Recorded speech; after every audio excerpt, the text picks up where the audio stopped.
Vijay sir வந்து இன்னைக்கு நான் படம் லாஸ்ட் படம் நடிக்கிறேன், அடுத்து அரசியலுக்கு போறேன் போது பின்னாடியே அவரோட நின்று போறாங்க. தல அஜித் சார் மன்றத்தை கலைச்சு ரொம்ப வருஷம் ஆச்சு. நீங்க மன்றத்தை கலைச்சாலும் பரவாயில்ல, நாங்க உங்க கூட தான் நிப்போன்னு நிக்கிறாங்க. இந்த பக்கம் கமல் சார், அவர் மாதிரி பெர்ஃபார்ம் பண்ண இந்தியாவிலே ஆள் கிடையாது. அவர் வெற்றி தோல்வி இதெல்லாம் விட்டுட்டு உண்மையான கலைஞன், என்னோட கலைஞன், உலகநாயகன் கூட இன்னமும் நிக்கிறாங்க. இந்த பக்கம் சூப்பர் ஸ்டார் ரஜினிகாந்த் சார் 50 வருஷமா சூப்பர் ஸ்டாரா நிற்கும் போது அவங்களோட நிக்கிறாங்க.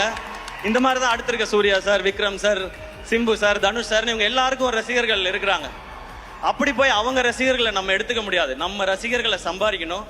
என்னோட ஸ்ட்ரென்த்துக்கு நான் ஏதோ ஒரு 13 வருஷம் போராடி விழுந்து எந்திரிச்சு கஷ்டப்பட்டு நான் கொஞ்சம் பேரை சம்பாதிச்சிருக்கேன் இங்க.